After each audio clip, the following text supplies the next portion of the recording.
Hello everyone, welcome to विश्वास classes. इस video में हम लोग अब डिस्कस करेंगे कि 2026 में आने वाले एग्जाम्स को हमें किस तरह से प्रिपेयर करना है। प्राइमरी एग्जाम जिसका हम लोग बात करेंगे वो है आरबीआई असिस्टेंट। आरबीआई असिस्टेंट 2026 आने वाला है और होपफुली मार्च एंड या फिर अप्रैल में इसका पेपर आपको देखने के लिए मिल सकता है। मार्च एंड में चांसेस बहुत कम होते हैं, अप्रैल में होने के चांसेस ज़्यादा हैं। 90 डेज का मैं ये स्टडी प्लान लेकर आया हूँ। 60 डेज में आप लोग एग्जाम रेडी हो जाएंगे, इसके अकॉर्डिंगली आप लोग करते हैं। और 75 डे ऑनवर्ड्स आप लोग कोई भी प्री एग्जाम निकाल सकते हैं। टारगेट हमारा रहेगा कि क्लर्क प्री में या आरबीआई असिस्टेंट प्री में 100 में से 100 अटेम्प्ट रहेंगे। पीओ प्री अगर आपको होता है तो 80 से 85 अटेम्प्ट आपको करने पड़ेंगे। कैसे करने हैं, कैसे स्पीड बिल्ड करनी है, किस दिन क्या क्या टॉपिक करना है, वो सारा मैं आपको इस वीडियो के थ्रू पढ़ाऊंगा। कोशिश करिएगा, वीडियो लंबा है बट लास्ट तक जरूर देखें। लास्ट तक वीडियो देखेंगे आपको डे बाय डे स्ट्रेटेजी पता चलेगी। कुछ इसके अंदर मैंने मेमोरी बेस्ड क्वेश्चंस डाले हैं जिनका लेवल आरबीआई असिस्टेंट प्री से आरआरबी पीओ मेंस तक का है। आरआरबी पीओ मेंस तक का मैंने मेमोरी बेस के करीब 8 से 10 क्वेश्चन डालने की कोशिश करी है। देखते हैं किस तरह से हमें पढ़ना है, किस तरह से हमें अपने 2026 के एग्जाम्स को टारगेट करना है। अभी कोई इटसेल्फ बड़ा एग्जाम नहीं आ रहा है। आरआरबी पीओ 3 दिन बाद पेपर आएगा, तब तक ये वीडियो आप लोग देखिएगा मत। अगर देखते हैं तो उसमें भी कोई इशू नहीं है, आपको आपके एग्जाम में हेल्प मिलेगी, आपको आपकी गलतियां रियलाइज होंगी क्या गलतियां अभी तक हुई हैं। और अगर उसके बाद आप लोग देखते हैं तो सिर्फ आरआरबी क्लर्क और ओरिएंटल इंश्योरेंस का बचा है पेपर। बट आपको रेडी तो खुद को करना पड़ेगा अब आगे के लिए। अब जो भी एग्जाम्स आ रहे हैं या जो भी नए बच्चे जुड़े हैं वो एक बार इस वीडियो को देखिएगा। आप लोग जो बैंकिंग की तैयारी कर रहे हैं, आप लोगों के लिए ये वीडियो बहुत बहुत ज़्यादा फ्रूटफुल होने वाला है, ताकि आपको कोई मिसगाइड ना करे, कोई ज़बरदस्ती के लिए अपने कोर्सेज बेचने के लिए कुछ भी ना बोले आपको। वीडियो को अब देखते हैं किस तरह से करना है। प्राइमरी फोकस हमारा इसमें इस पर्टिकुलर स्ट्रेटेजी वीडियो में हम लोग आरबीआई असिस्टेंट को लेकर चल रहे हैं, क्योंकि नेक्स्ट बिग एग्जाम जो है वो आरबीआई असिस्टेंट आने वाला है। आगे चलते हैं। आरबीआई असिस्टेंट पे क्योंकि मेरा स्पेशल फोकस है इस वीडियो के अंदर, ये हमारा आरबीआई असिस्टेंट का नोटिफिकेशन था जो कि 2023 में आया था लास्ट टाइम। इसके अगर प्री एग्जाम की हम लोग बात करें, एमसीक्यू बेस्ड था। प्री एग्जाम इंग्लिश के अंदर 30 क्वेश्चंस थे, 30 नंबर के, 20 मिनट का टाइम हमें मिला था। क्वांट्स में या न्यूमेरिकल एबिलिटी की बात करें, न्यूमेरिकल एबिलिटीज क्वांट्स 35 क्वेश्चंस थे, 35 नंबर के, 20 मिनट का टाइम हमें मिला था। रीजनिंग की हम लोग बात करें, 35 क्वेश्चन, 35 नंबर और 20 मिनट का टाइम मिला था। मेंस की अगर हम लोग बात करते हैं तो मेंस में 40 क्वेश्चन आएंगे रीजनिंग के, 40 English, 40 quants, again numerical ability का मतलब यहाँ पर क्वांट्स होता है, 40 क्वांट्स, 40 जीए, 40 कंप्यूटर नॉलेज, 40-40 नंबर के होंगे। सेक्शन की बात करें तो रीजनिंग को 30 मिनट मिलेंगे, इंग्लिश को 30 मिनट मिलेंगे, न्यूमेरिकल एबिलिटी या क्वांट्स को 30 मिनट मिलेंगे, जीए को 25 मिनट मिलेंगे और कंप्यूटर को 20 मिनट मिलेंगे। टोटल 2.25 घंटे का हमारा पेपर होगा, 135 मिनट का। इसके बाद में इसमें लैंग्वेज टेस्ट होता है। लैंग्वेज प्रोफिशिएंसी टेस्ट सबको देना मैंडेटरी है, लिख दे रहा हूँ, एलपीटी मैंडेटरी है। आपने 10th में पढ़ा हो नहीं पढ़ा हो, सब्जेक्ट आपने करा हो नहीं करा हो, आपको लैंग्वेज प्रोफिशिएंसी टेस्ट मैंडेटरी होता है इसमें। और मैं एक बार आपको और बता दूं, इसके अंदर बच्चों को फेल किया जाता है। तो अगर आपको मराठी नहीं आती है तो प्लीज़ मुंबई से मत फिल करिएगा। मराठी नहीं आती तो फिर नो मुंबई, क्योंकि सबसे ज़्यादा वैकेंसीज इनकी मुंबई से आती हैं। बिना मराठी के मुंबई से मत फिल करने का सोचेगा आरबीआई असिस्टेंट का फॉर्म। अब थोड़ा इसकी कट ऑफ को देख लेते हैं। कट ऑफ देखकर कुछ क्वेश्चंस देख के फिर हम लोग डे बाय डे स्ट्रेटेजी पे बात करेंगे। ये 2023 की प्री एग्जाम की कट ऑफ है। हम सिर्फ जनरल की कट ऑफ की बात करेंगे यहाँ पे, हम किसी और सेक्शन की या कैटेगरी की कट ऑफ की बात नहीं करते हैं। ये जनरल की कट ऑफ हमें अपनी क्लियर करनी है। आप देखेंगे कि 100 में से कट ऑफ कहाँ तक जा रही है। यहाँ पे 96 गई है उड़ीसा में, चंडीगढ़ में 96 हाफ गई है, हैदराबाद में 95.75 गई है, कोलकाता में 96 गई है, न्यू दिल्ली में 95 हाफ गई है। तो इतनी हाई कट ऑफ है। That means high cut off का मतलब है पेपर इजी प्लस वैकेंसी कम। पेपर इजी है, वैकेंसी कम है, आपकी कट ऑफ ऑटोमेटिकली हाई हो जाएगी। अब हमें इसके अंदर जो खास चीज समझनी है, हमारे पास क्वेश्चन चूज करने का ऑप्शन नहीं होगा। जो क्वेश्चन सामने आएगा वो हमें करना है। क्वेश्चन हमें ओरली करने होते हैं। कैसे होंगे ओरली, मैं अभी कुछ क्वेश्चंस के थ्रू आपको बताऊंगा। ये हमारी प्री की कट ऑफ है 2022 की। 2022 में अगर हम लोग जनरल के मार्क्स को देखें प्री की कट ऑफ में, आप देखिए कहाँ तक जा रही है। यहाँ पे हमारे पास 90 हाफ गई है, 90.75 गई है, 90.25 गई है, 90.75 गई है। दैट मीन्स ये पेपर कंपैरेटिवली टफर होगा, मे बी वैकेंसी ज़्यादा होंगी, हम उस चक्कर में नहीं पड़ेंगे। हमारा टारगेट क्या रहेगा? हमारा टारगेट रहेगा 100 आउट ऑफ 100 हमें अटेम्प्ट करना है। एरर मार्जिन कितना होगा? एक या फिर दो क्वेश्चन का। एक या दो क्वेश्चन से ज़्यादा का एरर मार्जिन आप लोग नहीं ले सकते। और ये किस सेक्शन में आपको मिलेगा एरर मार्जिन? सिर्फ इंग्लिश में। मतलब क्वांट्स आपको पूरा 35 आउट ऑफ 35 स्कोर करना है, रीजनिंग आपको 35 आउट ऑफ 35 स्कोर करना है। इंग्लिश में आप एक या दो क्वेश्चन का मार्जिन ले सकते हैं, and that two is very situational कि पेपर का लेवल क्या है। उससे ज़्यादा का हमारे पास आरबीआई असिस्टेंट में मार्जिन नहीं होता, क्योंकि पेपर इतना सिंपल आता है। आप स्कोर नहीं करोगे, कोई और स्कोर करेगा। सीट लिमिटेड है, आपको एक अटेम्प्ट मिलेगा, एक अटेम्प्ट में आपको अपनी जॉब निकालनी है। मेंस का भी देख लेते हैं, मेंस की किस तरह से कट ऑफ आती है। 2023 की अगर हम लोग मेंस की बात करते हैं तो ये हमारी जनरल की कट ऑफ से, आप देखिए 200 में से कट ऑफ कितनी कितनी कम जा रही हैं। यहाँ पे हमारे पास बच्चे मार्क्स स्कोर नहीं कर पा रहे। रीज़न भी जीए इसका डीप में आता है। बच्चे बैंकिंग अवेयरनेस, जो स्टैटिक बैंकिंग होती है, स्टैटिक बैंकिंग ढंग से नहीं करते। कंप्यूटर्स, कोई भी मैंने बच्चे देखे हैं आरआरबी के टाइम पर भी, मेंस का रिजल्ट आने के बाद बच्चे कंप्यूटर कर रहे हैं। ये हमें शुरू में रेडी करके रखना है, लास्ट में नहीं पढ़ा जाता। बच्चे मेंस का रिजल्ट आने के बाद करंट अफेयर्स करना शुरू करते हैं, कंप्यूटर्स करना शुरू करते हैं। वो गलती आप नहीं करेंगे। डे वन से ही हमें जनरल अवेयरनेस अपनी करनी है, जिसमें बैंकिंग भी पार्ट है, स्टैटिक जीके भी पार्ट है, करंट अफेयर्स भी पार्ट है। डे वन से ही हम लोग कंप्यूटर्स का सोचेंगे। मे भी कंप्यूटर्स के लिए हम लोग 10-15 दिन रुक सकते हैं, बट हमें करना है। 2022 की अगर हम लोग कट ऑफ देखें एक बार, ये हमारी 2022 की मेंस की कट ऑफ से। 2022 के मेंस को अगर हम लोग देखें, ये हमारी जनरल की कट ऑफ से, एंड कट ऑफ ऑलमोस्ट उसी रेंज में जा रही है, 120 तक पहुंची है। हमारा टारगेट यहाँ पे 160 का है। 160 में अगर आप कुछ क्वेश्चंस गलत भी कर देते हैं, से फॉर एग्जांपल आपके 10 क्वेश्चन गलत हो जाते हैं, 10 क्वेश्चन आपके गलत हो गए, आप कितने ले जाएंगे? 150 रह जाएंगे।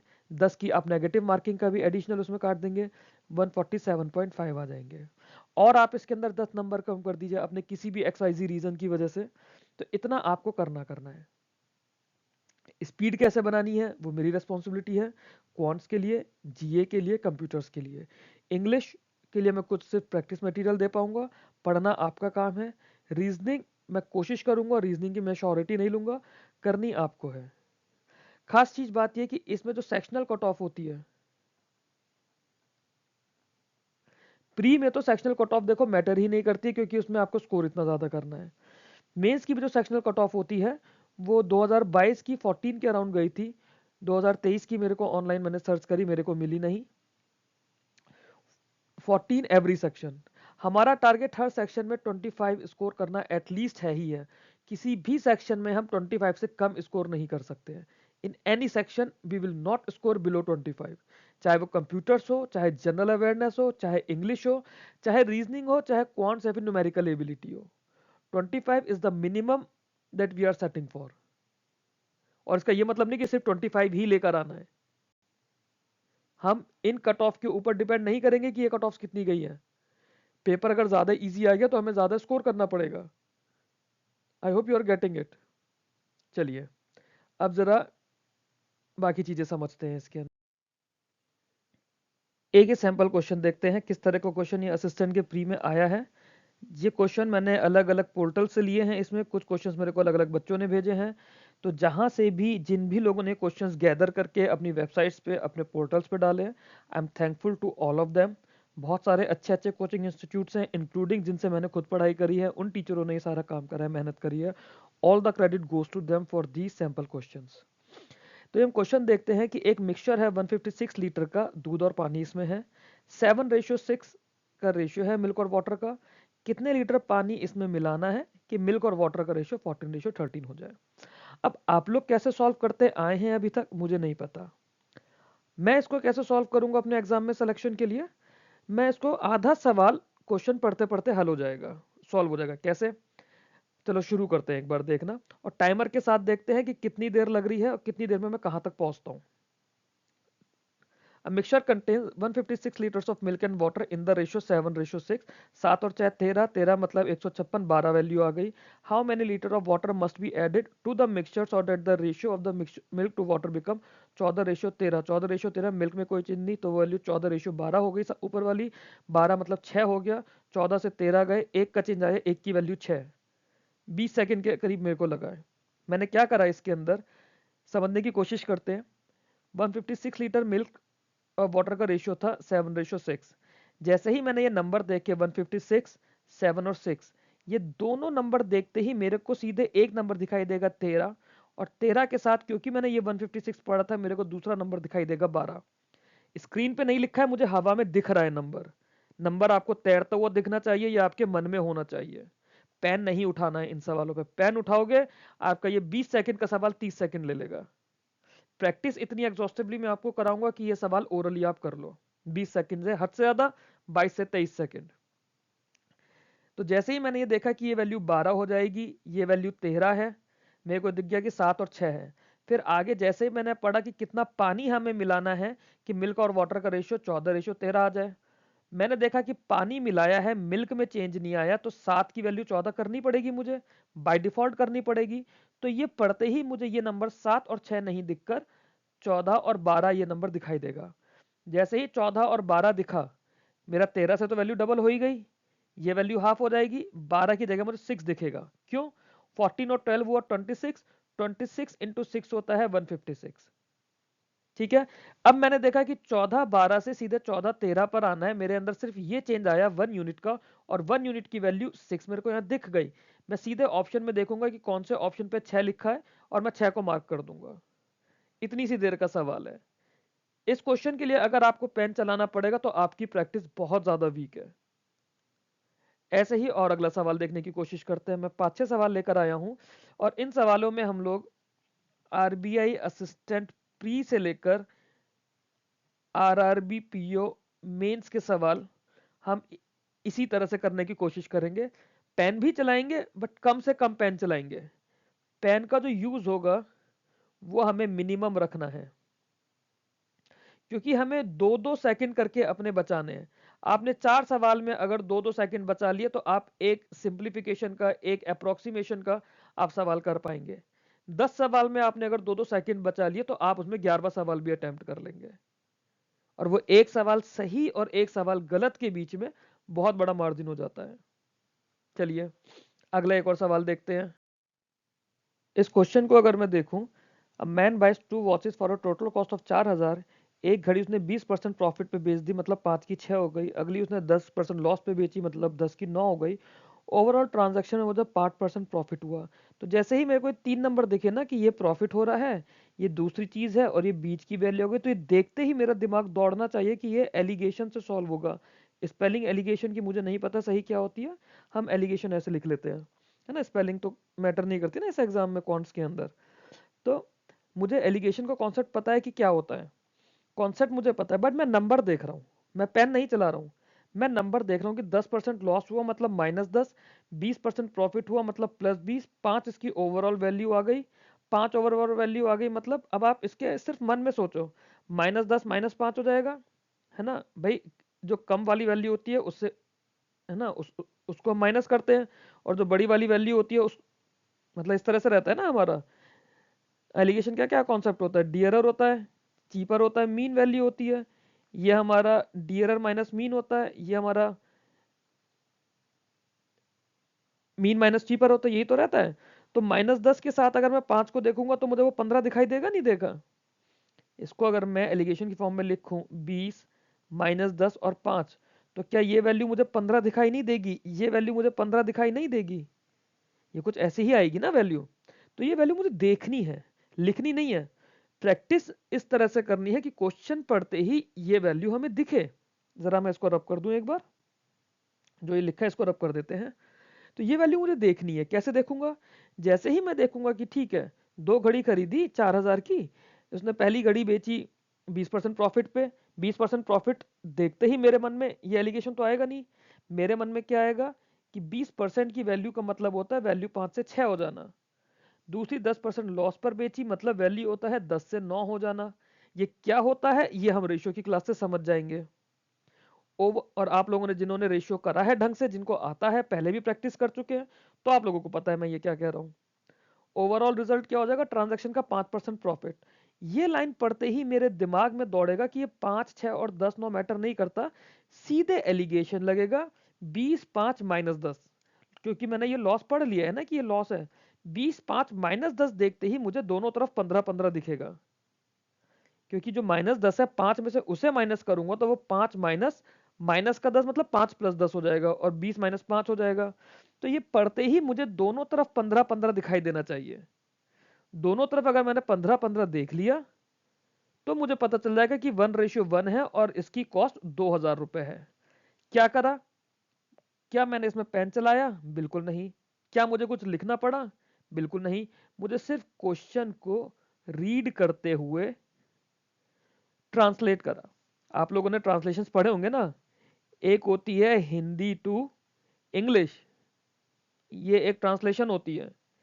एक होती है English to maths, sorry, English to Hindi, ये एक ट्रांसलेशन होती है। हमारी ट्रांसलेशन है इंग्लिश टू मैथ्स। और कहां पर हो रही है ये? हवा में। हम अपने क्वेश्चंस को हवा में सॉल्व कर रहे हैं। हमें पेन नहीं चलाना। पेन भी चलाएंगे जहां जरूरी होगा, वहां पेन चलाएंगे, कम से कम पेन चलाएंगे। एग्जाम में आपसे गलती ना हो, हम इतनी एग्जॉस्टिव प्रैक्टिस करेंगे कि आप लोग मेरे को टेलीग्राम पे अगर मैं आपको क्वेश्चन भेजूंगा, आप मुझे ऑडियो में उसका आंसर करो। पहले लिख के करो, लिखने के बाद आपने जो करा है वो ऑडियो में समझाओ। मैंने देखा है बच्चे क्या करते हैं, इस तरह से नंबर लिखकर भेज देते हैं सॉल्यूशन के लिए। हमें नंबर नहीं चाहिए, पेन ही तो नहीं चलाना है। जहां पेन चलाना होगा वहां पेन चलेगा, बाकी सारा सॉल्यूशन आप लोगों को ओरली करना है। उसी चीज की हम प्रैक्टिस डालेंगे। इसीलिए 90 डेज का टाइम लिया है हमने इसके अंदर। 20 दिन में आप बेसिक्स करेंगे, फिर बेसिक्स को आप एडवांस करोगे, और फिर आप 20-20 दिन करके उसमें ओरली करना शुरू करोगे। आगे चलते हैं। चलिए अगला एक और सवाल देखते हैं। Average mark of 13 paper is 80। अब ये सवाल एवरेज का आ गया। Average marks of 13 paper is 80। पहले 7 पेपर का 84 है, ठीक है, और लास्ट 7 पेपर का 70 है। अब ये देखते मेरे दिमाग में क्या आएगा? मेरे दिमाग में आएगा कि जो 7th पेपर है वो हमेशा बीच का होता है इस तरह के सवालों में। 7वें पेपर को मैंने यहां से भी काउंट करा और यहां से भी काउंट करा है, कुछ इस तरह का करा है, ठीक है। 7th पेपर के नंबर निकालने हैं मुझे, क्योंकि हमारे पास सिर्फ 13 पेपर है, 14 पेपर्स नहीं है। तो 7 इसमें दोनों तरफ से काउंट हो रहा है। दोनों तरफ से काउंट हो रहा है तो मतलब इसके अंदर भी 7 काउंट हो गया, इसके अंदर भी 7 काउंट हो गया। एवरेज 80 है। मुझे इसमें एलिगेशन वगैरह कुछ नहीं लगाना, मुझे सिर्फ इतना करना है, ये देखना है कि इस 7वें के पास कितने नंबर कम या ज्यादा हुए। जब 80 नंबर की हमारी बात हो रही थी, ये 84 है, तो ये 4 नंबर ज्यादा, हर पेपर के 4 नंबर हमने इसे दे दिए, मतलब 28 हो गया इसके पास ज्यादा। कितने से ज्यादा? 80 से ज्यादा। 80 तो एवरेज है ही है, बाकी भी हमने इसके पास मान लिया। आखिरी जो 7 पेपर है, सॉरी, ये 80 और 28 मिला के कितने हो गए? 108। ये चीज हम लोग अपने मन में सोच सकते हैं। कैसे सोचना है अभी क्वेश्चन करके बताएंगे। आखिरी के 7 पेपर में 70 है, मतलब सब पेपर में 10-10 नंबर कम है एवरेज से। सब पेपर में 10-10 नंबर कम है, तो 7 पेपर में कितने हो गए? 70 कम हो गए। तो 28 ज्यादा हुए, 70 कम हुए, 108 हमारे पास हो चुका था। 70 इसमें से कम होते ही हमें 38 दिख जाएगा कि आंसर आ गया इसका 38। जहां भी ऑप्शन 38 होगा मैं वो मार्क कर दूंगा। अब इसे सॉल्व कैसे करना है एक बार क्वेश्चन रीड करके फिर देखते हैं, ठीक है। टाइमर शुरू करते हैं और टाइमर के साथ इसे करते हैं। The average marks of 13 paper is 80। The average mark of first 7 paper is 84, तो 7 चौक 28। Last 7 paper is 70, 7 Dham 70। Find the marks obtained in the 7th paper. 28 और 80 108 हो गए, 108 में से 70 मेरे को माइनस करना पड़ गया, 38 आंसर आ गया। हार्डली 12 सेकंड का टाइम लगेगा। आप 5 सेकंड और ले लो इसके अंदर, क्योंकि अभी आपकी प्रैक्टिस नहीं है, बट प्रैक्टिस हमें ऐसे ही करनी है। हमें इसको हर चीज लिख के हमें प्रैक्टिस नहीं करनी है। हम हर टॉपिक को 3 से 4 राउंड में करेंगे। पहला राउंड आप लिखोगे, लिख के सॉल्व करोगे। दूसरा राउंड जो लिखा है उसको ओरली भी बोलोगे। तीसरा राउंड ओरली बोलोगे जिसमें मिस्टेक्स भी होंगी। चौथा राउंड हम परफेक्ट हो जाएंगे ओरली करने में। कैसे करना है वो मैं सिखाऊंगा, प्रैक्टिस करना आप लोगों का काम है। एक और सवाल देखते हैं। ये अभी हम RBI assistant pre, clerk pre इस लेवल पर हैं। एक और सवाल देखते हैं। अगला क्वेश्चन देखते हैं एक और। 60 women alone can complete a certain work in 28 दिन। 80 women alone can complete the same work in 28 दिन। 40 मैन एंड 40 वुमेन एक साथ काम कर रहे हैं। तो जैसे ही मैं इतना देखूंगा मुझे क्या दिखेगा, 60 मैन 40 मैन। मेरे को ये 60 और 40 ना दिख के 3:2 दिखेगा। जैसे 3 और 2 दिखा, मेरी नज़र 28 को देखते ही बोलेगी कि ये 42 है, क्योंकि हम 40 की बात कर रहे हैं। ये 3:2 है तो ये हमारा 2:3 में जाएगा। 2 की वैल्यू 28 और 3 की वैल्यू 42। साथ में जैसे ही 80 वुमेन और 28 दिन में देखूंगा, मुझे 40 वुमेन का देखते ही 56 दिखाई देगा। अब मुझे सिर्फ ये दो नंबर दिखाई दे रहे हैं, 42 और 56। और 42 और 56 देखते ही मेरा दिमाग सीधे सीधे बोलेगा 14 इंटू 3, 14 इंटू 4। इतना मेरे को सॉल्व करना है क्वेश्चन पढ़ते पढ़ते। अब इसके बाद मुझसे पूछ रहा है कि आइडेंटिकल वर्किंग कंडीशन में ये कितने टाइम में वर्क कंप्लीट करेंगे। तो ये मुझे दिखना चाहिए 14 into 3 into 4 upon 3 plus 4। 7 two 14, 2 3 6, 6 चौक 24, 24 आंसर आ गया। हार्डली 20 सेकंड का सवाल है। अगर आप लोगों को ये नहीं समझ आया, एक बार मैं इसको थोड़ा सा सही से करने की कोशिश करता हूँ, आपको समझाता हूँ पहले कि ऐसा सवाल हम करते कैसे हैं। जो ट्रेडिशनल मेथड होता है हमारा शॉर्टकट्स वाला भी, वो क्या बोलता है, 60 लोग हमारा 28 दिन में काम कर रहे हैं, तो 40 लोग कितने दिन में करेंगे, है ना। तो 40 मैन का हमारा हो जाएगा 42 डेज। 42 डेज तक कैसे आया, इतना बेसिक हम इस वीडियो में बात नहीं करेंगे, उसके लिए बेसिक वाले वीडियोस अलग हैं। 80 वुमेन 28 दिन का काम करेंगी, तो 40 वुमेन कितना टाइम लेंगी, यहाँ पे 40 वुमेन की बात करेंगे तो ये 56 दिन लेंगे। दोनों का हम एलसीएम लेंगे, क्या आ जाएगा 14 into 2 into 3, sorry 14 into 4 into 3। मैं थोड़ा एलसीएम को इसी तरह से लिखने की कोशिश करता हूं ताकि कैलकुलेशन इजी रहे। आप लोग भी ऐसे लिखेंगे तो कैलकुलेशन इजी रहेगी। दोनों एक साथ काम करेंगे तो कितना हो जाएगा 14 into 4 into 3 upon 4 plus 3 7, 7 two 14, 2 चौक 8, 8 3 24। इसी तरह से करते हैं ना। और यही सब हम इस तरह से ना करके हम ऐसे करेंगे।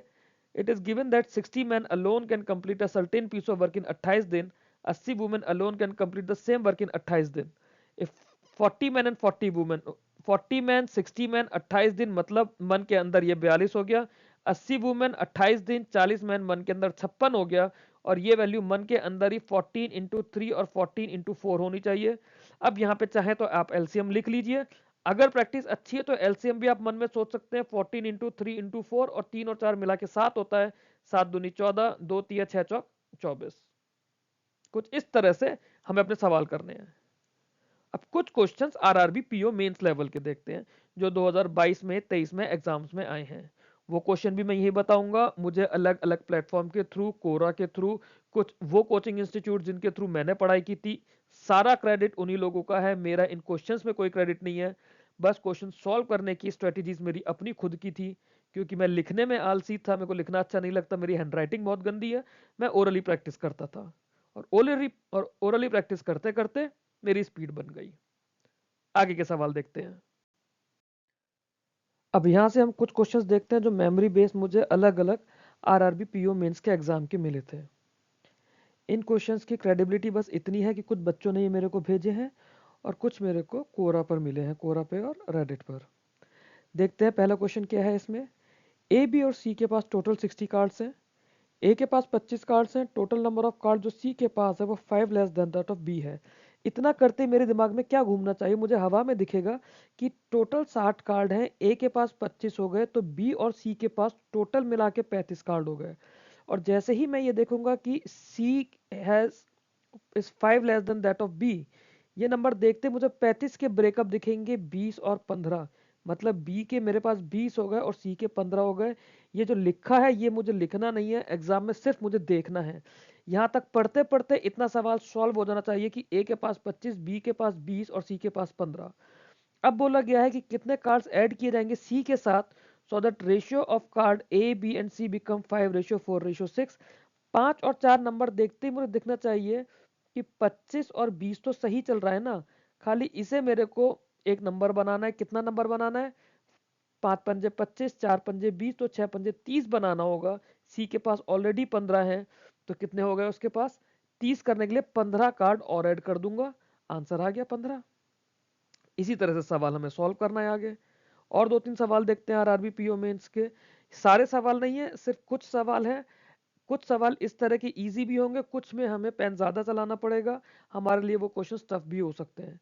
इन क्वेश्चंस का अगर आपके पास कोई इससे ज्यादा बेटर मेथड हो जो मैं बता रहा हूँ, इससे ज्यादा इजी या कम टाइम लगाने वाला हो, तो आप लोग बिल्कुल मुझे कमेंट्स में या फिर टेलीग्राम पर बताइए।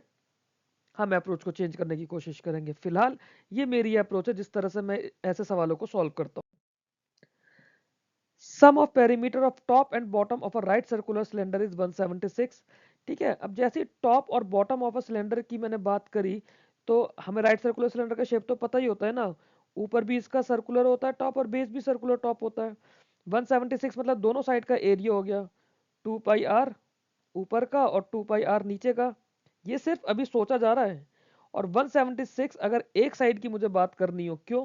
क्योंकि जैसे ही मैं आगे लाइन पे जाऊंगा, if volume of the cylinder is, इतना तो मुझे दिखेगा ही ना स्क्रीन पर, तो वॉल्यूम पढ़ते मुझे समझ आ जाएगा कि इसके आधे को अगर मैं हाइट से मल्टीप्लाई कर दूं, मतलब 2πr को मैं अगर हाइट से मल्टीप्लाई कर दूं, और 2πr की वैल्यू यहाँ पर कितनी है मेरे पास, 176 का आधा होता है 88। 88 इंटू हाइट जो है वो इसका वॉल्यूम होगा। और इसका वॉल्यूम कितना है यहाँ पे देखते ही, if the volume of the cylinder is 3528 pi centimetre cube, तो ये वैल्यू जो है 3528 पाई की हो गई है। पाई को मैं 22/7 यहाँ मेंशन कर सकता हूँ। 22 से यहीं पे मैं से 4 टाइम्स कैंसिल कर दूंगा, 4 से मैं इसको कैंसिल कर दूंगा और 7 से भी से कैंसिल कर दूंगा। 7 5 35, 0 4 और 4 से जैसे ये जाएगा 125 और 1 126। हाइट 126 आ गई, यहीं पर हाइट 126 आ गई है। Height of the cylinder is 3/4 the side of square. 3/4 the side of square का मतलब है कि 126 जो है 3 की वैल्यू है, तो मतलब 1 की वैल्यू 42 और 4 की वैल्यू 168। सिर्फ इतना करते ही मेरा आंसर 168 आ जाएगा। ये हमने लिखा है, कम से कम लिखा है मेरे हिसाब से। क्वेश्चन हम एग्जाम में कैसे सॉल्व करेंगे ऐसा हम देखेंगे। Sum of perimeter of top and bottom of right circular cylinder की बात कर रहा है 176। Volume of the cylinder is, जैसे ही वॉल्यूम आया मेरे दिमाग में ये 176 जो है सीधे 88 घूमेगा into height is equals to volume of the cylinder is 3528 pi. ये हो गया 3528 इंटू 22/7। 7 से मैं इसको डायरेक्ट काटूंगा 504। 22 से मैं इसे काटूंगा 4, है ना। तो हाइट की वैल्यू आ गई 504/4। मैं आगे सॉल्व नहीं कर रहा हूं अभी। ये 3/4 है स्क्वायर का, क्योंकि मुझे नहीं पता यहाँ क्या कंडीशन थी ना। अब यहाँ पे ये 3/4 स्क्वायर का दे रखा है, then find the area of the, ये हमें निकालना है। अब यहां पर मैं इसको जरूर काट दूंगा, है ना। ये हमारा हो जाएगा कि इसको मैं इंटू 4/3 भी कर सकता हूँ, डायरेक्टली मैं इसको कट करके भी 3/4 कर सकता हूँ। वो हमारी कैलकुलेशन की मर्जी होगी कि हम कैसे कैलकुलेट करेंगे। मेरा क्योंकि फर्स्ट इंप्रेशन ये था कि मैं इसको डायरेक्ट यहाँ पे कैंसिल करूंगा, ये वैल्यू आ जाएगी 126 और 126 का मतलब ये और 126 देखते ही मेरी वैल्यू 168। आप किस तरह से करेंगे आप लोग देखेंगे, मैं इस तरह से आप लोगों को सवाल सिखा पाऊंगा। अगला सवाल देखते हैं। अब ये एक सवाल देखने की कोशिश करते हैं। इसमें बोलता है कि अमित ने x रुपए इन्वेस्ट करे हैं और सुमित ने 7,000 इन बिजनेस में 5 महीने के बाद। तो पहली चीज आ गई 5 महीने का एक हमारे पास आ गया 5 मंथ। ये अभी हमने सिर्फ मन में सोचा है, 5 महीने बाद कुछ हुआ है। Amit increases initial capital by 50%, मतलब 5 महीने तक उसकी वैल्यू x थी, तो इसके बाद कितनी हो गई 1.5x हो गई। आफ्टर 2 more months, अब मतलब अब शुरू से 7 महीने हो गए।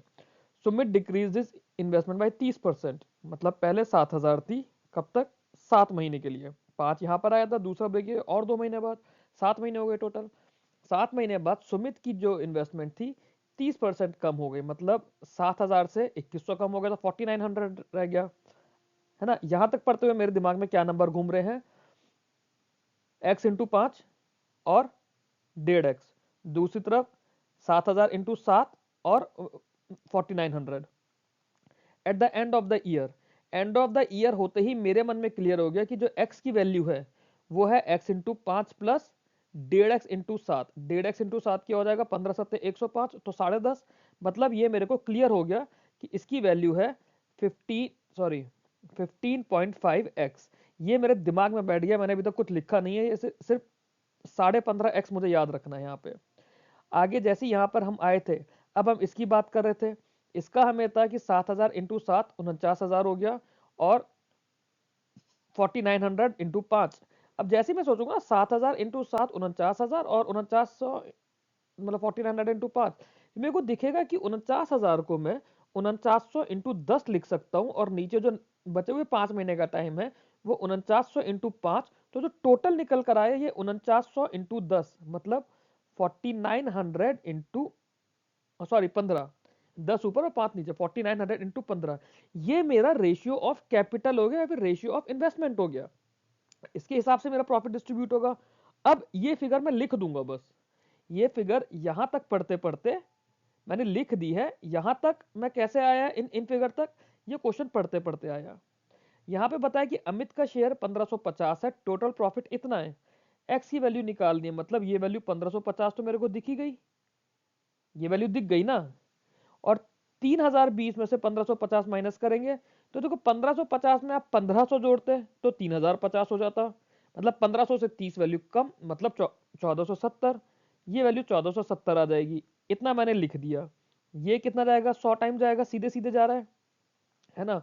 49 के टेबल को अगर मैं देखूं तो 49 के टेबल को अगर मैं 3 से जाता हूं तो 147 आता है, ये 30 हो जाएगा और ये वैल्यू 2 हो जाएगी।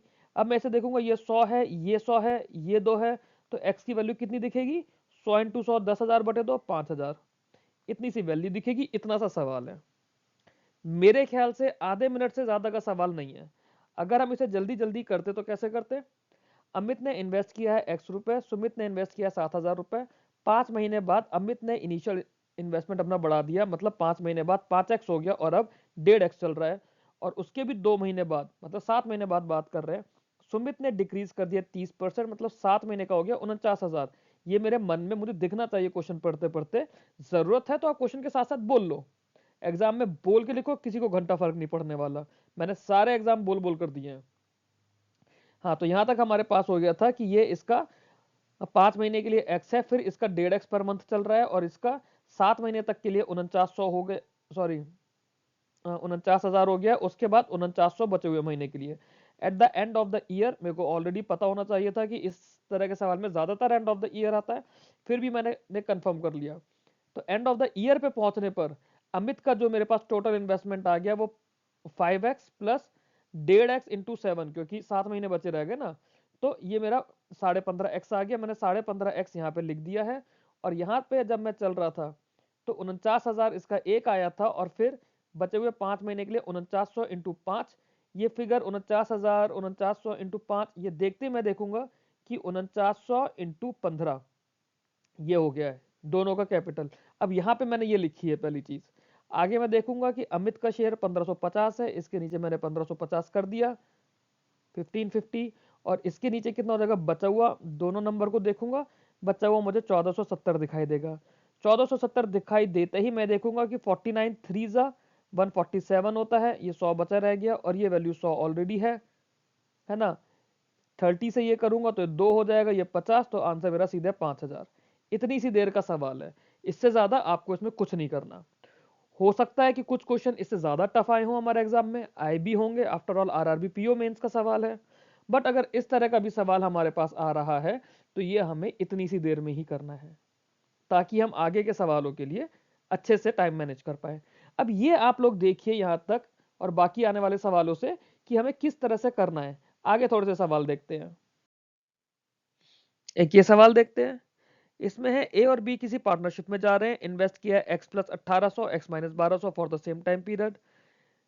Ratio of the share of profit to a to date of total profit. अब यहाँ पे ए और बी का ना देखे, ए और टोटल प्रॉफिट दे दिया है। कितना है 8:11। हमें इसकी एक्स की वैल्यू बतानी है। इस सवाल को देखते ही मैं क्या सोचूंगा, मैं ये सोचूंगा कि ए का प्रॉफिट 8 है, टोटल 11 है, तो बी का प्रॉफिट 3 होगा। ये मैं सोचूंगा सिर्फ। और तीनों के बीच में, क्योंकि और कुछ चेंज नहीं दे रखा क्वेश्चन में, तीनों के बीच में फर्क है 5 का। और इसी 5 के फर्क को अगर मैं यहां देखूं तो ये फर्क मुझे 3000 दिख रहा है। मतलब 5 की वैल्यू 3000 हो गई, एक की वैल्यू 600 हो गई। यही हुआ ना, एक की वैल्यू 600, तो इस पूरे 8 की वैल्यू कितनी हो गई 4800। अब तक तो मैंने सिर्फ सोचा ही है। 4800 इसकी वैल्यू हो गई। मैं देखूंगा पूछा क्या है, एक्स की वैल्यू पूछी है। ये मेरा 4800 है, तो इसका एक्स एक्स कितना हो जाएगा 3000। आ गया आंसर। इस तरह से हवा में हमें अपने सवाल सॉल्व करने हैं। थोड़ी सी प्रैक्टिस आप लोग करेंगे, आप लोगों के भी क्वेश्चंस हवा में सॉल्व होने लगेंगे। क्वेश्चन पढ़ते पढ़ते आधे से ज्यादा क्वेश्चन हमारा सॉल्व हो जाएगा, हमारे मन में बैठ जाएगा हमें करना क्या है क्वेश्चन पढ़ते हुए। एक और सवाल देखते हैं। अमर while traveling to his childhood village covered 100 kilometer journey in two parts. First part he traveled in AC car, remaining he covered in non AC car. AC car का रेंट 7 रुपए पर किलोमीटर है, नॉन एसी का 3 रुपए पर kilometre है। Total rent उसने 340 पे करा है, तो नॉन एसी कार का बताओ। एलिगेशन से सवाल सॉल्व होगा, बट हमें एलिगेशन लगाना नहीं है, हमें एलिगेशन बोलना है। 7 के हिसाब से पूरा करता 700 जाता, 3 के हिसाब से पूरा करता क्योंकि 100 किलोमीटर जर्नी है, कैलकुलेशन ईजी है।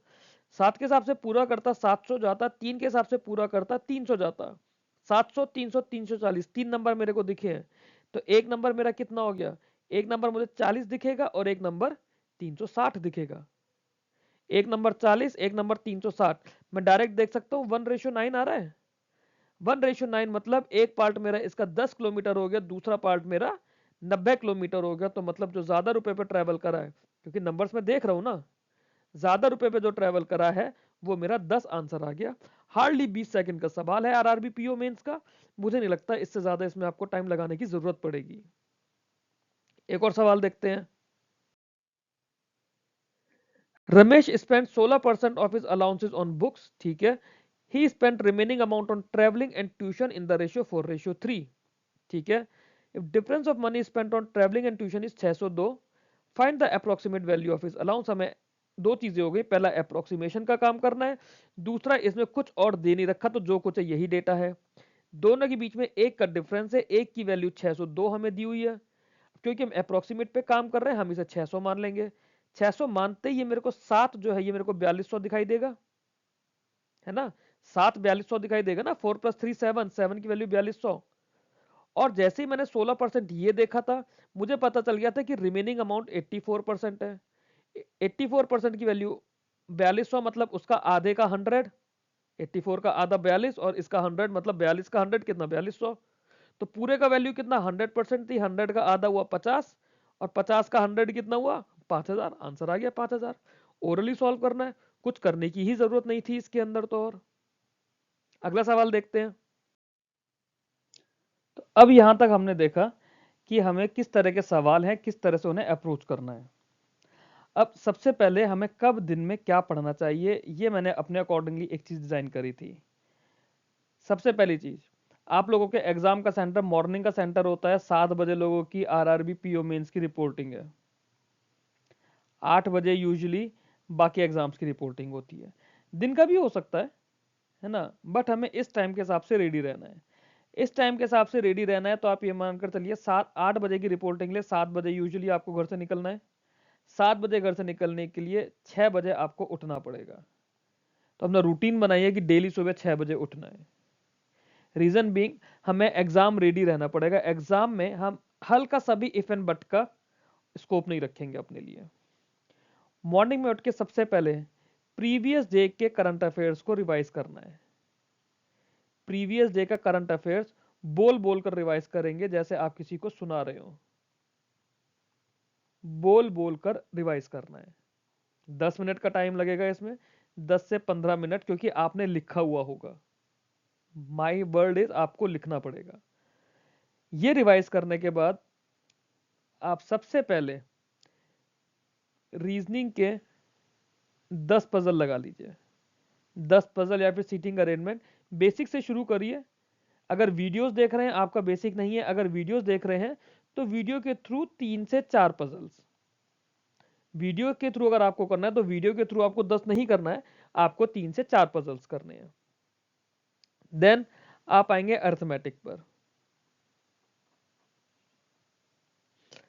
अर्थमेटिक में यहां से आपका 2 से 3 घंटे का टाइम लगेगा, क्योंकि अप्रोक्सीमेटली 1.5 आवर्स का तो मेरा ही वीडियो होगा, जो रफली 60 से 70 के अराउंड क्वेश्चंस आपको कराएंगे। बाकी टाइम आपको अपनी प्रैक्टिस के लिए भी चाहिए। इसके बाद आप मैथ से थोड़ा सा ब्रेक लेके इंग्लिश पे फोकस करिए, आरसी करिए, प्लस इंग्लिश का कोई भी एक टॉपिक अलग से और करिए।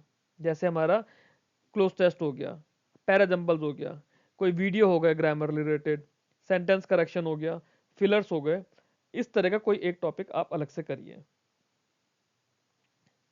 शाम को अप्रोक्सीमेटली 8 बजे 8 PM के आसपास डेली करंट अफेयर्स आएंगे।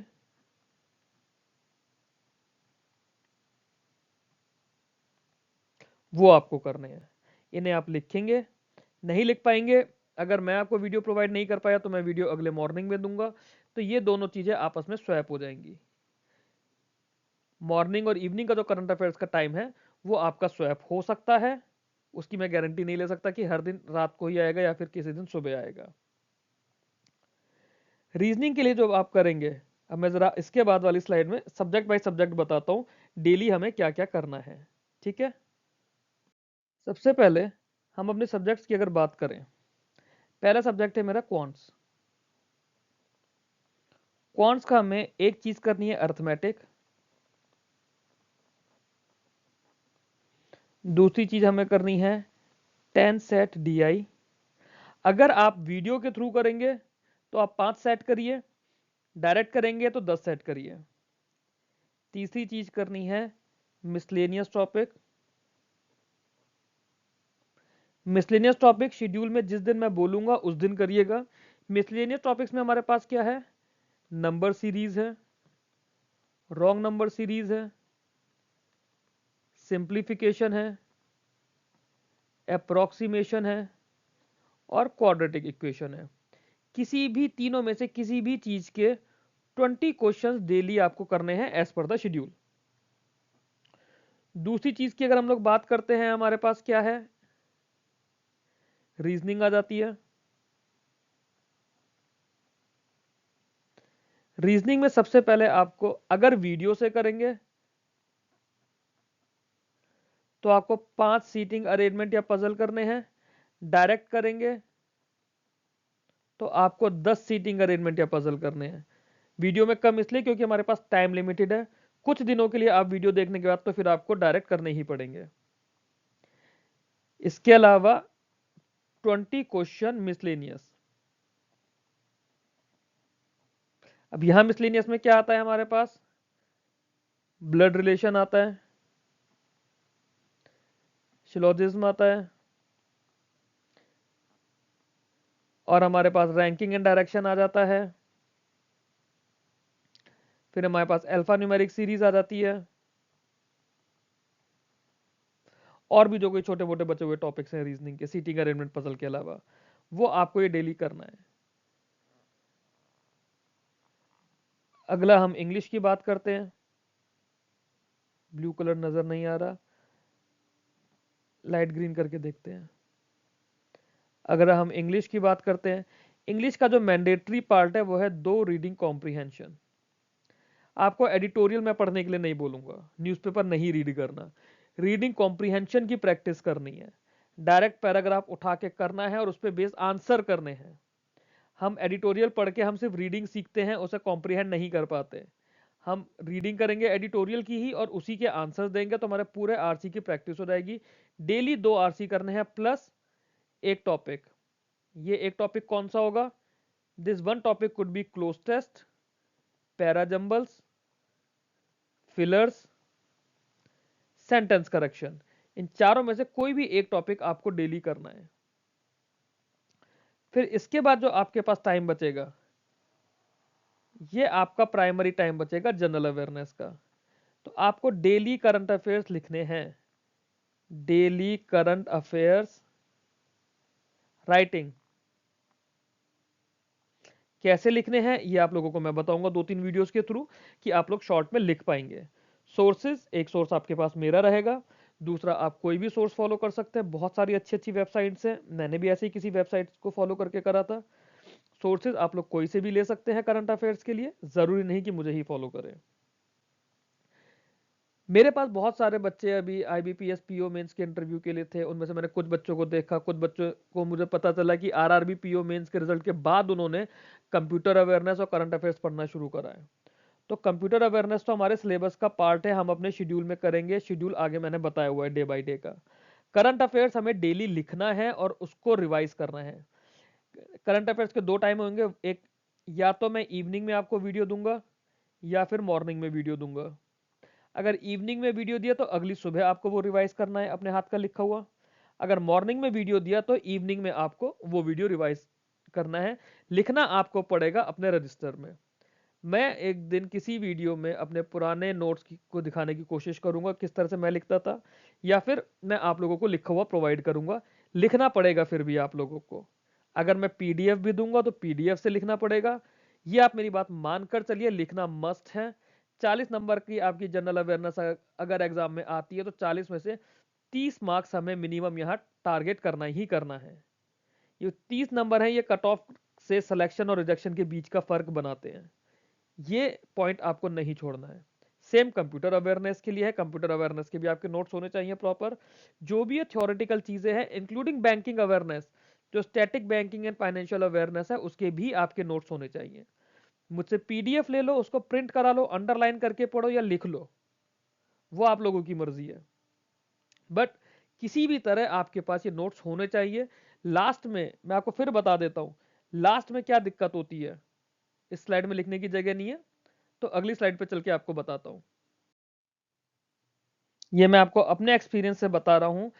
जो हमारे मेंस से पहले के 5 दिन होते हैं, लास्ट 5 डेज,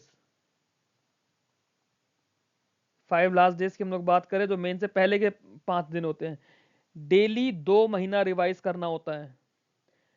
फर्स्ट मंथ और सेकंड मंथ, सेकंड मंथ और third month, third month, fourth month, fourth month, fifth month.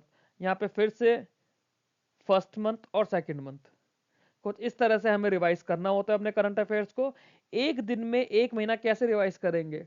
अगर आपके अपने नोट्स बने हुए हैं तो 1 महीना रिवाइज करने में आपको 2 से 3 घंटे लगेंगे बस।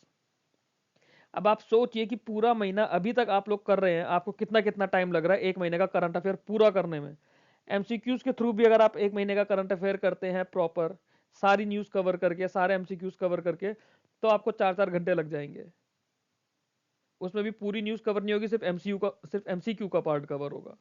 तो हमें डेली का अपना लिखना है, क्योंकि मेंस में बच्चों को सबसे बड़ी दिक्कत यहाँ करंट अफेयर्स की आती है। और फिर एग्जाम में क्या होता है, बच्चे 40 में से 20 नंबर लेकर आ रहे हैं, 40 में से 18 नंबर लेकर आ रहे हैं। भैया हमें ये नहीं करना, क्योंकि फिर यहाँ पर क्या होता है, इन्हीं बच्चों का सिलेक्शन 5 नंबर से रह जाता है, 6 नंबर से रह जाता है। हम यहीं पे अगर 40 में से 30 लेकर आएंगे तो हम इस ये मार्जिन ही नहीं रखेंगे अपने पास कि सिलेक्शन रुके हमारा। हमें सिर्फ कट ऑफ क्लियर नहीं करनी है, सिलेक्शन हमें मार्जिन पे नहीं लेना। कोई खैरात में नौकरी नहीं दे रहा है, हमें अपनी काबिलियत से नौकरी लेनी है। जितने तमाम रिश्तेदार हैं उन सबको जवाब देना है कि सरकारी नौकरी करते हैं हम लोग।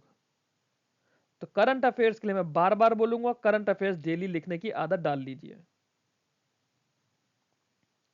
इंग्लिश के लिए एडिटोरियल पढ़ने की जरूरत नहीं है, आप लोग रीडिंग कॉम्प्रिहेंशन प्रैक्टिस करिए। एडिटोरियल लेवल की रीडिंग कॉम्प्रिहेंशन आप लोगों को मैं विद द टाइम प्रोवाइड कर दूंगा। हर हफ्ते में एटलीस्ट 4 से 5 रीडिंग कॉम्प्रिहेंशन ऐसे दूंगा। डिस्क्रिप्टिव राइटिंग के लिए जब हमारा टाइम आएगा हम लोग तब डिस्क्रिप्टिव को डिस्कस करेंगे। उस समय क्या टॉपिक न्यूज के चल रहे हैं, क्या टॉपिक डिस्क्रिप्टिव वाले चल रहे हैं, अभी हमें डिस्क्रिप्टिव के बारे में सोचने की जरूरत नहीं है। अभी हमारा पेपर आरबीआई असिस्टेंट का आने वाला है, टाइम हमारे पास 3 महीने का आप मानकर चलिए। 3 महीने में हमें खुद को आरबीआई असिस्टेंट के लिए रेडी करना है। मेरे हिसाब से आप 60 से 70 डेज में रेडी हो जाएंगे, इस हिसाब से आप करते रहेंगे, फिर भी हम थोड़ा बफर टाइम लेकर चलेंगे। चलिए अब हम लोग डे बाय डे स्ट्रेटेजी को डिस्कस करते हैं, किस दिन हमें क्या क्या कौन कौन से टॉपिक्स पढ़ने हैं। प्राइमरी हम लोग क्वांट्स को ही डिस्कस करेंगे। रीजनिंग के लिए आपको मैं बता चुका हूं, एक मिसलेनियस टॉपिक और 10 सेट सिटिंग अरेंजमेंट या पजल डायरेक्ट, और अगर वीडियो से करेंगे तो 5 सेट सीटिंग अरेंजमेंट और पजल। चलिए आगे चलते हैं। अब ये हमारा फर्स्ट डे का शेड्यूल रहेगा।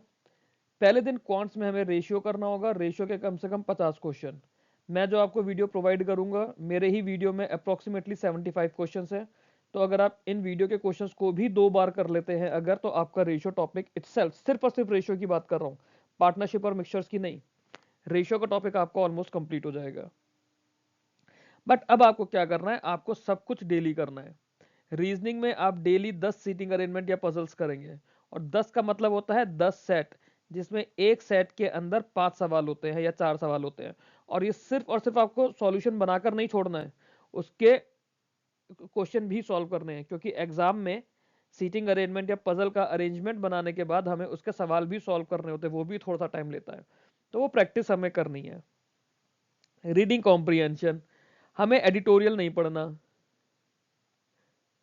एडिटोरियल नहीं पढ़ना, हम सीधे रीडिंग कॉम्प्रिहेंशन करेंगे। क्योंकि एडिटोरियल आप लोग जब पढ़ते हो, एक तो उसमें टाइम बहुत वेस्ट होता है, दूसरा आपने रीड कर लिया, उसे कॉम्प्रिहेंड तो नहीं करा। आपको एग्जाम में सवाल करना है रीडिंग कॉम्प्रिहेंशन में, सिर्फ पढ़ के नहीं छोड़ देना। तो पढ़ के सवाल तब करोगे जब प्रैक्टिस ही आप लोग रीडिंग कॉम्प्रिहेंशन की करोगे। तो रीडिंग कॉम्प्रिहेंशन करने हैं, 2 क्लोज टेस्ट करने हैं। करंट अफेयर्स आपको डेली लिखना शुरू करना पड़ेगा। डेली मैं कोशिश करूंगा कि हर ऑल्टरनेट डेज एटलीस्ट मैं 2-2 3-3 दिन का क्लब करके आपको दूं, तो आप लोग उस तरह से करेंगे। प्लस स्टैटिक बैंकिंग और फाइनेंशियल अवेयरनेस आपको पहले दिन से करनी है। हमारे पास करंट अफेयर्स के अलावा 3 चीजें हमें करनी है। पहली है बैंकिंग अवेयरनेस, जिसे हम स्टैटिक बैंकिंग फाइनेंशियल अवेयरनेस बोलते हैं। दूसरा है स्टैटिक जीके, ये भी हम विद द टाइम करेंगे। तीसरा है कंप्यूटर्स, ये भी हम लोग टाइम के साथ साथ करेंगे। तो एक तीनों में से कोई एक चीज आपको डेली करनी ही करनी है। स्टार्टिंग हम लोग बैंकिंग अवेयरनेस से करेंगे। ठीक है, पहले दिन का शेड्यूल क्लियर हो गया। दूसरे दिन की बात करेंगे तो क्वांट्स में हम लोग परसेंटेज करना है, हमें परसेंटेज के वही 50 प्लस क्वेश्चन हम लोग करेंगे। रीजनिंग में सीटिंग अरेंजमेंट पजल, अगेन इसके 10 सेट्स करने हैं हमें। इंग्लिश में 2 रीडिंग कॉम्प्रिहेंशन, 2 क्लोज टेस्ट। कैसे करना है, सोर्स आप अपनी मर्जी से कोई सा भी लीजिए, सोर्स इसकी योर चॉइस, यूट्यूब चैनल इसका योर चॉइस। मुझे अगर कोई इंग्लिश पढ़ाने वाला पर्सन मिलता है तो मैं आप लोगों के लिए प्रोवाइड करा दूंगा, अगर नहीं मिलता, मुझे इंग्लिश शुरू करने में टाइम लगेगा, क्योंकि उससे पहले मुझे क्वांट्स पूरा करना है, डेली का करंट अफेयर्स कराना है। तो इंग्लिश या रीजनिंग के लिए मेरे को टाइम लगेगा। इंग्लिश और रीजनिंग के लिए initially I am not your guy. Current affairs हमें डेली करने ही करने हैं, बैंकिंग अवेयरनेस करना है। डे 3 पे चलेंगे। अभी तक हमने रेशियो और परसेंटेज कर लिया। रेशियो के साथ रेशियो अकेला नहीं होता, पार्टनरशिप भी होती है, एजिस भी होता है, मिक्सचर्स भी होता है। तो हम ratio and partnership, primary focus हमारा पार्टनरशिप पर है, बट रेशियो का हल्का सा रिवीजन करते हुए इनके भी 50 प्लस सवाल करने हैं और 20 सिंप्लीफिकेशन। अब यहां से हम लोग सिंप्लीफिकेशन शुरू कर देंगे। जितने भी एक्स्ट्रा टॉपिक्स है हम एडिशनल लेकर चलेंगे हमेशा। थर्ड डे हमें सिंप्लीफिकेशन से शुरू करेंगे। चाहे सिंप्लीफिकेशन से मेरा मतलब है सिंप्लीफिकेशन या फिर अप्रोक्सीमेशन, कुछ भी। 10 सीटिंग अरेंजमेंट और पजल्स करने हैं, 2 रीडिंग कॉम्प्रिहेंशन और 50 फिलर्स करने हैं। 50 फिलर्स आप जब डेली, अब ये 3 दिन हो गए, 6 रीडिंग के आपने कॉम्प्रिहेंशन कर लिए, थोड़ी बहुत इंग्लिश की आप लोग प्रैक्टिस कर चुके होंगे, अब तक नहीं करे होंगे तो विद द टाइम करेंगे। तो 50 फिलर्स आप यहाँ कर सकते हैं। सही होगा गलत होगा वो सेकेंडरी है, प्रैक्टिस जरूर करनी है। डेली करंट अफेयर्स और static banking awareness. Fourth day की बात करेंगे तो यहाँ पे हम एज प्रॉब्लम्स करेंगे। एज प्रॉब्लम भी रेशियो से काफी हद तक जुड़ा होता है। बेसिक प्रॉब्लम्स तो हम रेशियो के क्वेश्चंस में ही सॉल्व कर लेंगे, इसके अलावा हम लोग अलग से एज प्रॉब्लम्स करेंगे, सीटिंग अरेंजमेंट करेंगे, पजल्स करेंगे 10-10 सेट। इसके अलावा यहाँ पे आप 20 सिंप्लीफिकेशन और ऐड करेंगे, 2 रीडिंग कॉम्प्रिहेंशन करेंगे, पैराजंबल्स करेंगे, 2 पैराजंबल्स और 2 रीडिंग कॉम्प्रिहेंशन। आप करंट अफेयर्स करेंगे, बैंकिंग अवेयरनेस को टॉपिक करेंगे, पार्ट 1 कुछ नहीं है इसमें, बैंकिंग अवेयरनेस करेंगे। डे 5 की बात करेंगे तो अब परसेंटेज हमने करा ही था, परसेंटेज के 8-10 क्वेश्चन को रिवाइज करते हुए हम लोग प्रॉफिट लॉस करेंगे। यहाँ प्रॉफिट लॉस होगा, सिंप्लीफिकेशन आप यहाँ भी कर सकते हैं, और जहाँ पे सिंप्लीफिकेशन नहीं लिखा वहाँ पे आपको मैं कुछ ट्रिक्स दूंगा याद रखने के लिए। ट्रिक्स क्या, बेसिक कैलकुलेशंस है, वो आपको याद रखेंगे, उसकी आप प्रैक्टिस करते रहेंगे। रीजनिंग में सीटिंग अरेंजमेंट पजल 10 क्वेश्चन। अभी तक हमने रीजनिंग का मिसलिनियस नहीं छुआ है, प्राइमरी हमारा रीजनिंग का पार्ट यही रहेगा। फिर इंग्लिश की 2 reading comprehension, para jumbles. English में जो हम लोग मेन चीजें करेंगे ना, आरसी करेंगे, पैरा जंबल्स करेंगे, क्लोज टेस्ट करेंगे। इसके अलावा एडिशनल हम कुछ भी विद द टाइम करते रहेंगे।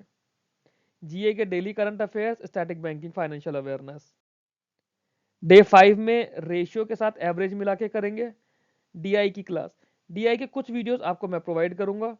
अप्रोक्सीमेटली 30 डीआई के सेट मैंने ऑलरेडी अपलोड किए हुए हैं, 30 सेट्स टोटल प्री के। बाकी मैं विद द टाइम कुछ और प्रोवाइड करूंगा। जब तक मैं नहीं प्रोवाइड कर रहा हूं, आप डीआई के लिए कोई भी सोर्स फॉलो कर सकते हैं। क्लास नहीं होगी तो आप खाली डीआई की प्रैक्टिस करिए। हमें एटलीस्ट 5 सेट डीआई एक बार में करना है। डीआई के 5 सेट आप लोगों को करने हैं। रीजनिंग की बात करें तो सीटिंग अरेंजमेंट पजल वीडियोस आप कोई भी फॉलो कर सकते हैं, मेरे पास अभी अवेलेबल नहीं है। इंग्लिश के 2 कॉम्प्रीहेंशन और 2 सेंटेंस कंप्लीशन। तो आप ये देखिए कि रीडिंग कॉम्प्रीहेंशन तो हमें डेली करना ही करना है, उसके अलावा एडिशनली आप कुछ भी करिए। इंग्लिश में डेली करंट अफेयर्स करने ही करने हैं, स्टैटिक बैंकिंग, फाइनेंशियल अवेयरनेस करनी ही करनी है।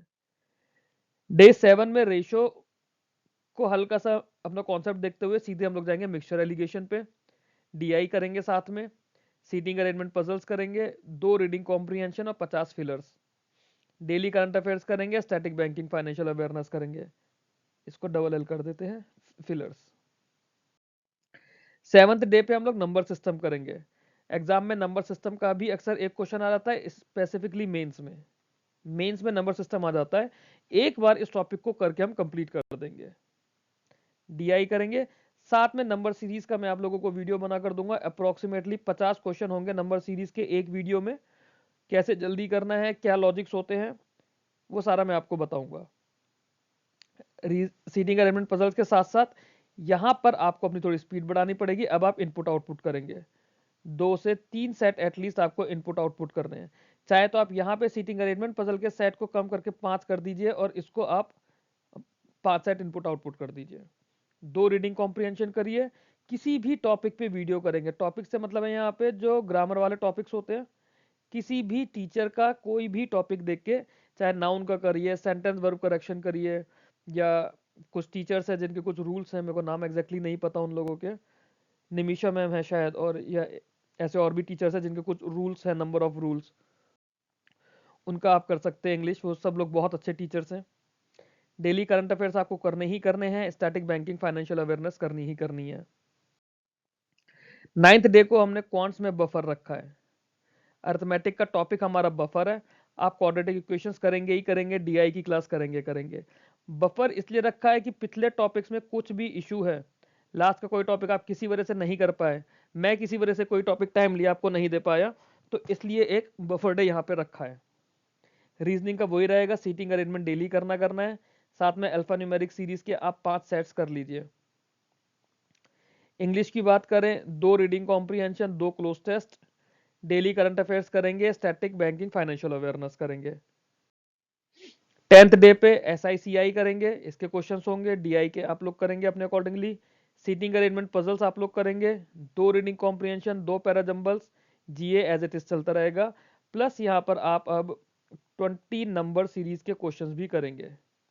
अब यहाँ पर अर्थमेटिक का टॉपिक प्लस डीआई प्लस एक हमारा मिसलेनियस टॉपिक कोई चलता रहेगा कॉन्स के अंदर।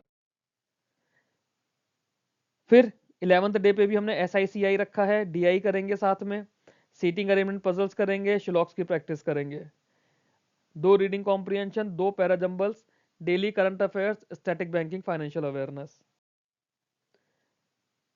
तो अब रीजनिंग के अंदर तो मैं कुछ और चेंज आपको नहीं बताऊंगा, रीजनिंग और इंग्लिश का ये तो आप इस तरह से चलते ही रहेंगे। क्वांट्स हमारा प्राइमरी है मेरे लिए, तो क्वांट्स का बोर्ड्स हमें करना है डेट नंबर 12th पे, डीआई की क्लास करनी है।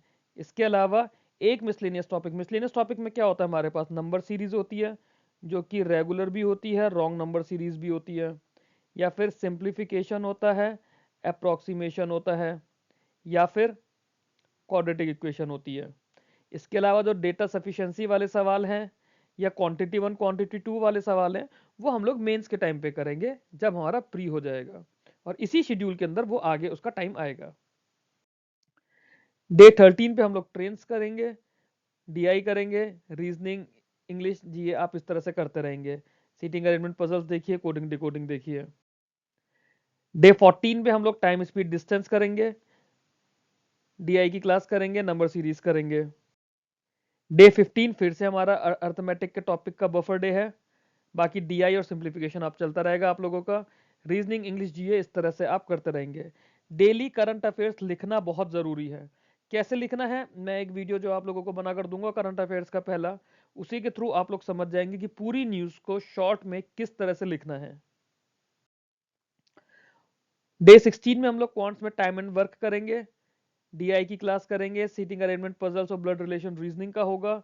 इंग्लिश आप लोग इस तरह से करेंगे। डेली करंट अफेयर्स आपको मैं प्रोवाइड करूंगा, स्टैटिक बैंकिंग फाइनेंशियल अवेयरनेस में प्रोवाइड करूंगा। डे 17 की बात करें, क्वांट्स को टॉपिक पाइप एंड सिस्टम रहेगा, बाकी चीजें एज इट इज चलती रहेंगी हमारी। डे 18 की बात करें, इसमें मेंसुरेशन करेंगे। मेंसुरेशन बहुत इंपॉर्टेंट टॉपिक है, इसमें 2D 3D अप्रोक्सीमेटली इसके 70 क्वेश्चंस होंगे। 70 क्वेश्चंस में हम लोग पूरा टॉपिक एक बार में एक ही क्लास में कंप्लीट कर लेंगे, और जो एक वीडियो होगा उसकी लेंथ रफली 1.5 घंटे के आसपास की होगी, क्योंकि बहुत ज्यादा टाइम हम लोग लगाते नहीं अपने सवालों में। अब 19th और 20th डे पे हम ये बचा हुआ एक टॉपिक है प्रोबेबिलिटी परम्यूटेशन कॉम्बिनेशन, ये हम लोग करेंगे। डीआई करेंगे, रीजनिंग इस तरह से, जीए ऐसे, और इंग्लिश, ये सब एक प्रॉपर सीक्वेंस में हमारी चलती रहेगी। आगे देखते हैं। अब जब हमारा 20 डेज पूरे हो गए, तो अब 21 डेज से 40 डेज तक हम लोग यही सेम साइकिल अपनी रिपीट करेंगे। और यहाँ पे क्योंकि अब हमें वीडियोस में तो बहुत ज्यादा नहीं देखना होगा, कोशिश ये करिए कि उन्हीं वीडियोस को यहाँ पे एक बार दोबारा देख लीजिए। 10 सेट डीआई हमें डेली करना है। यहाँ से 20 क्वेश्चन किसी भी एक मिसलेनियस टॉपिक के, चाहे वो नंबर सीरीज हो, सिंप्लीफिकेशन हो, अप्रोक्सीमेशन हो, क्वाड्रेटिक इक्वेशन हो। नंबर सीरीज में हमारे पास रॉन्ग नंबर सीरीज भी है। अभी ये हम अपने प्री को टारगेट करते हुए चल रहे हैं मिसलेनियस क्वेश्चंस में। स्टैटिक जीके का डेली एक टॉपिक करेंगे, क्योंकि 20 से 22 दिन के अंदर बैंकिंग अवेयरनेस कंप्लीट हो जाएगी। तो स्टैटिक जीके का डेली एक टॉपिक लेकर चलेंगे। मैं कोशिश करूंगा कि मैं स्टेट बाय स्टेट आपको प्रोवाइड कर दूं, स्टेट बाय स्टेट में आपको स्टैटिक जीके प्रोवाइड कर दूं, तो वो इजी रहेगा। करंट अफेयर्स करेंगे, कंप्यूटर अवेयरनेस यहां से शुरू कर देंगे। तो डे 21 से हम लोग कंप्यूटर अवेयरनेस शुरू कर देंगे। जो एग्जिस्टिंग वीडियोस है हम उनसे नहीं, आरबीआई असिस्टेंट के लिए मैं अलग से वीडियोस बनाऊंगा, थोड़े डेप्थ में, डिटेल में, और पेस थोड़ा स्लो रखूंगा उसमें। कंप्यूटर अवेयरनेस यहां से हम शुरू कर देंगे। 40 डेज के बाद जब हम 68 डेज के लिए पहुंचेंगे, तब सॉरी ये डे 41 हो जाएगा। डे 1 से 20 वाली सेम साइकिल उसी सीक्वेंस में रखेंगे जिस सीक्वेंस में कर रहे थे। अब यहां से हम लोग 5 डीआई सेट प्री और 5 डीआई सेट मेंस के लगाएंगे। मेंस ये लेवल मैं आप लोगों के लिए बता रहा हूं, मैं आपको बता चुका हूं, मैं तो इन लेवल्स को मानता नहीं हूं। सीटिंग अरेंजमेंट एंड पजल्स भी 5 प्री और 5 मेंस लगाएंगे। जीए का डेली रिवीजन करना है। जो डेली रिवीजन है ना, ये मंथली रिवीजन है, वीकली कर लो आप इनिशियली, वीकली या फिर फोर्टनाइटली। कैसे करना है वो भी मैं विद द टाइम आपको बताऊंगा। फिलहाल आप अपना शेड्यूल में इसको आपको ऐड करना है। अब यहां पे आके डे नंबर 61 से 75 तक जा रहे हैं, तो 2 मंथ्स में आप रेडी हो गए हैं। अब 2 मंथ्स में अब आपकी मेजर प्रैक्टिस शुरू होगी। इसमें आप डेली प्रैक्टिस सेट्स लगाएंगे, चाहे सेक्शन वाइज चाहे फुल लेंथ, प्लस एक टॉपिक क्वांट का करेंगे। यहाँ पे जो हम लोग एक बुक फॉलो करेंगे, मैंने इन सर की बुक फॉलो करी थी, बहुत अच्छी बुक है। ये है सर्वेश वर्मा सर की बुक है, क्वांटिटेटिव एप्टीट्यूड की फॉर कैट। बहुत अच्छा इनका कंटेंट है। इनके लेवल 1 और लेवल 2 के क्वेश्चंस हम लोग करेंगे डे नंबर 61 से। अब यहां से डेली का टारगेट फिर शुरू हो जाएगा। यहां तक मैं ये मानकर चलूंगा कि आप लोगों ने 60 डेज तक हर टॉपिक को थॉरोली कर लिया होगा। 61st डे से हम लोग सर्वेश सर की बुक से क्वेश्चंस करना शुरू करेंगे। बुक्स कैसे अरेंज करेंगे वो आप लोगों की रेस्पॉन्सिबिलिटी है, मेरे पास तो मेरे लिए बुक है। 5 सेट डीआई करनी है, प्री प्लस मेंस 5 पजल करने हैं प्री प्लस मेंस। जीए आप डेली करोगे, फोर्टनाइटली रिवीजन करोगे। 76 से 90 पर इन 15 दिन में आपको सारे मेमोरी बेस्ड पेपर्स करने हैं, जितने आपको मिल जाए। जो आप लोगों ने कहीं से पेड कोर्स लिया हुआ है उनके थ्रू जो मेमोरी बेस्ड पेपर्स होंगे, बहुत सारे बहुत अच्छे अच्छे यूट्यूब टीचर्स हैं, वो लोग मेमोरी बेस्ड प्रोवाइड करते हैं, मॉक टेस्ट की पीडीएफ देते हैं जिन्हें मैं प्रैक्टिस सेट बोलता हूँ। उनको आप प्रैक्टिस करोगे, मिक्स क्वेश्चन करोगे क्वांट्स और रीजनिंग की बेस्ड ऑन द वीकनेस, कि इतने टाइम में आपको ये पता चल जाएगा कि कौन से टॉपिक्स आपके वीक है, अर्थमेटिक में कौन से चैप्टर में दिक्कत है, डीआई में किस तरह की डीआई में दिक्कत है।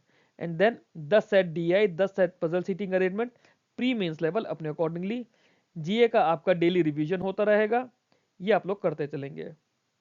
90 डेज तक जब आपका यहाँ पूरा हो जाएगा, अब 90 डेज से प्री एग्जाम तक, 90 डेज से प्री एग्जाम तक डे 1 से 20 वाला शेड्यूल तो आपका चलता ही रहेगा, जो जो भी हमारा अरिथमेटिक और डीआई का है। इसके अलावा आप कोई भी प्रैक्टिस सेट्स या फिर मॉक टेस्ट जो आप लगाना चाहते हैं अपने अकॉर्डिंगली, अपनी कन्वीनियंस के हिसाब से आप लोग वो लगाइए। मेरी नज़र में मॉक टेस्ट की अलग से नीड नहीं है, बट क्योंकि सबका अलग अलग एप्टीट्यूड होता है, सबका अलग अलग रिस्क एपेटाइट होता है, अगर आपको लगता है कि मॉक टेस्ट आपको करना है, यहां से आप मॉक टेस्ट, यहां से भी नहीं तो एटलीस्ट 60 डेज के बाद से ही शुरू करना, उससे पहले मत करना। प्री एग्जाम के बाद अपना एक टॉपिक पर डे करते रहिए, rise up level of question, सब जो कुछ मेंस लेवल क्वेश्चन हम लोग देखेंगे, ढूंढ के लेकर आएंगे अलग अलग टीचर से रिक्वेस्ट करके, पीडीएफ बहुत सारी टेलीग्राम पे मिलती हैं। अब पीओ प्री अगर है तो पीओ प्री के बाद आप कोई सा भी मॉक टेस्ट ले लीजिए, आपकी मर्जी है। पीओ प्री के बाद, क्योंकि पीओ मेंस में हमें, पीओ मेंस यहाँ पे मतलब है IBPS PO mains, SBI PO mains, इन एग्जाम्स में क्योंकि क्वेश्चंस का वेरिएशन बहुत ज्यादा होता है और कई बार नए तरह के कॉन्सेप्ट देखने के लिए मिलते हैं, इसके लिए यहाँ पे मॉक टेस्ट की नीड पड़ती है। ये मेरे अकॉर्डिंगली बेस्ट वे है आप लोगों को 2026 के एग्जाम्स और स्पेशली आरबीआई असिस्टेंट क्लियर करने के लिए। फ्रेंड्स, अगर आप लोगों को ये वीडियो अच्छा लगा है तो आप मेरे साथ मेरे Telegram channel bank prep with Wishwise, ये मेरे हैंडल का नाम है। आप लोग अगर नॉर्मली भी विशवाइस सर्च करेंगे तो चैनल आएगा मेरा जिसका है आरबीआई असिस्टेंट 2026, ये मेरे चैनल का नाम है, आरबीआई असिस्टेंट 2026 बाय विशवाइस क्लासेस।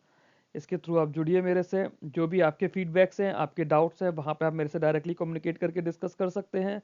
जो भी वीडियोस के लिंक्स होंगे, रिलेटेड पीडीएफ्स होंगी, वो सब कुछ मैं उसी ग्रुप में पोस्ट करूंगा। Till then keep learning, keep growing, be a wishwiser, all the best.